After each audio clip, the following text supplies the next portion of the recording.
بسم اللہ الرحمن الرحیم۔ السلام علیکم۔ سوڈان دوستو، سوڈان میں پہلی فوجی حکومت 1958 تا 64 تک قائم رہی۔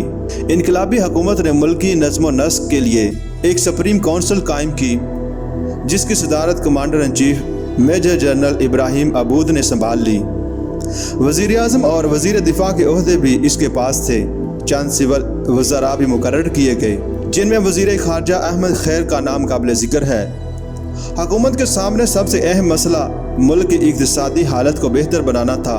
اس پر فوری توجہ دی گئی اور اس میں ایک حد تک کامیابی بھی ہوئی۔ سب سے اہم کارنامہ مصر کے ساتھ طاس نیل کا معاہدہ تھا۔ گزشتہ حکومتیں اس معاملے میں کسی فیصلے پر پہنچنے میں ناکام رہی، مگر اب اس قسم کا فیصلہ بہت ضروری ہو گیا تھا، کیونکہ مصر نے اسوان کے مقام پر بند باندھنے کا منصوبہ بنا لیا تھا۔ آخر نومبر 1959 میں قاہرہ میں اس معاہدے پر دستخط ہو گئے۔ سوڈان نے دریائے نیل کے پانی میں سے اپنا حصہ 1,85,00,000 کیوبک میٹر تک بڑھا لیا، جو اس کی فوری ضرورت سے کہیں زیادہ تھا۔ مصر نے وادی حلفہ کے ان مکینوں کو، جو اسوان باندھ کی وجہ سے بے گھر ہو رہے تھے، 1.5 کروڑ مصری پاؤنڈ کا معاوضہ ادا کیا۔ یہ معاوضہ اگرچہ بہت کم تھا، جس کی بنا پر متاثرین احتجاج کرتے رہے، تاہم اس معاہدے سے ملک کا ایک اہم مسئلہ حل ہو گیا۔ اس دور میں تعلیمی اداروں کی توسیع کی طرف بھی خاص توجہ دی گئی۔ وزیر تعلیم طلعت فرید کے ماتحت اس میدان میں خاطر خواہ کامیابی ہوئی۔ 1960 تا 70 کے لیے ایک 10 سالہ ترقیاتی منصوبہ بھی شروع کیا گیا۔ اس منصوبے پر سب سے بڑا اعتراض یہ کیا جاتا ہے کہ اس میں ذرائع آمد و رفت کی ترقی پر کما حقہ توجہ نہ دی گئی تھی، حالانکہ سوڈان میں اس کی بڑی ضرورت تھی، جہاں فاصلے بہت زیادہ اور ذرائع آمد و رفت بہت پسماندہ تھے۔ اس دوران محدود جمہوریت کا نیا نظام نافذ کر دیا گیا۔ اس کے ماتحت لوکل کونسلیں بالغ رائے دہی کی بنیاد پر منتخب کی گئیں۔ مرکزی کونسل، جو قانون ساز اسمبلی کے طور پر کام کرتی تھی، اس کے کچھ اراکان نامزد اور کچھ صوبائی کونسلوں کے ذریعے بالواسطہ طور پر منتخب کیے گئے تھے۔ سیاسی حلقے اس نظام سے مطمئن نہیں تھے اور تنقید کا لہجہ سخت ہونے لگا تھا۔ آغاز میں فوجی حکومت کو کسی خاص مخالفت کا سامنا نہ کرنا پڑا۔ کمیونسٹ عناصر کو سختی سے کچل دیا گیا۔ دوسرے عناصر کے معاملے میں حکومت نے عام طور پر زیادہ سختی سے کام نہ لیا۔ خرطوم یونیورسٹی کے دانشور حکومت پر تنقید کرنا اپنا استحقاق سمجھتے تھے۔ سکولوں کے اساتذہ بالعموم بائیں بازو سے تعلق رکھتے تھے۔ یونیورسٹی کے طلبہ کمیونسٹ اور اخوان المسلمون مکاتب فکر میں تقسیم تھے، اور وہ بھی حکومت پر تنقید کرنے میں پیش رہتے تھے۔ 1963 میں خرطوم یونیورسٹی میں جلسہ تقسیم اسناد تھا، جس میں افریقہ کی متعدد یونیورسٹیوں کے وائس چانسلر مدعو تھے۔ طالبہ نے ان کی موجودگی میں ایک احتجاجی مظاہرہ کیا۔ اس پر وزیر تعلیم کو مزید اختیارات دیے گئے تاکہ وہ یونیورسٹی کو زیادہ سختی سے کنٹرول کر سکے، مگر اس سے طالبہ میں رد عمل نے مزید شدت اختیار کر لی اور حکومت کے خلاف مظاہروں میں اضافہ ہو گیا۔ دوستو، جنوبی سوڈان نہایت پسماندہ علاقہ تھا۔ ذرائع آمد و رفت نہ ہونے کے برابر تھے۔ آبادی زیادہ تر قبائل پر مشتمل تھی۔ بیشتر قبیلے ایسے تھے جو کسی معروف مذہب کے پیروکار نہ تھے۔ ان حالات میں برطانوی حکومت نے اپنے دور اقتدار میں پوری کوشش کی کہ جنوبی سوڈان کو شمالی حصے سے الگ تھلگ رکھا جائے اور وہاں عیسائی مشیزیوں کو تمام سہولتیں فراہم کی جائیں۔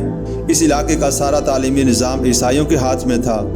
عام مسلمانوں اور عرب تاجروں حتیٰ کہ نائجیریا کے مسلمانوں کو بھی جنوبی سوڈان میں داخلے کی اجازت نہ تھی۔ دوسری طرف یونان اور شام کے عیسائی تاجروں کی یہاں آمد کی حوصلہ افزائی کی جاتی۔ اس علاقے میں داخلے کے لیے پاس سسٹم رائج تھا تاکہ اسلام کی اشاعت روکی جا سکے۔ تعلیمی اداروں اور دفتروں میں عربی زبان کے بجائے انگریزی رائج کر دی گئی تھی۔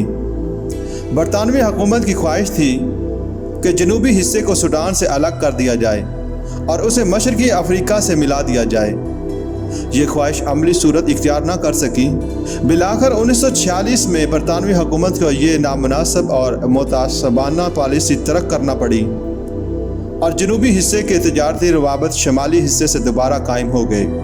1947 میں جنوبی سوڈان کی سیاسی ترقی کے سلسلے میں جوبا کانفرنس منعقد ہوئی، جس میں جنوبی حصہ کے حکام، قبائلی سردار اور شمالی حصے کے ممتاز لیڈر شریک ہوئے۔ اس کانفرنس میں فیصلہ کیا گیا کہ ملک میں وحدانی طرز کی حکومت قائم کی جائے، البتہ جنوبی حصے کے لیے ضروری تحفظات فراہم کیے جائیں۔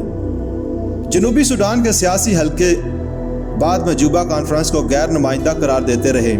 حصول آزادی کے بعد ملکی نظم و نسق میں جنوبی حصے کو اس قدر ملازمتیں نہ مل سکیں جتنی اسے توقع تھی۔ اس حصے کی پسماندگی کے پیش نظر یہ قدرتی بات تھی۔ بہرحال اس سے علیحدگی پسندی کے رجحانات کو شہ ملی۔ شمالی حصے کی افسر شاہی کا رویہ مزید غلط فہمیوں کا باعث بنا۔ اگست 1955 میں تورت کے مقام پر مقیم جنوبی فوج نے بغاوت کر دی۔ اس نے اپنے افسروں اور شمالی حصے کے شہریوں کو قتل کیا۔ یہ شورش بتدریج استوائی خطے میں پھیل گئی۔ ستمبر 1955 تک بغاوت کچل دی گئی، مگر باقی جنگلات میں روپوش ہو گئے اور انہوں نے آئندہ 16 برس تک گوریلا طرز کی جنگ جاری رکھی۔ 1955 میں تعلیم پر ایک بین الاقوامی کمیشن نے سفارش کی کہ عربی کو جنوبی سوڈان کے اسکولوں میں دوبارہ رائج کیا جائے۔ جنوب کی بغاوت کے پیش نظر اس سفارش کا عملی نفاذ ملتوی ہو کر رہ گیا۔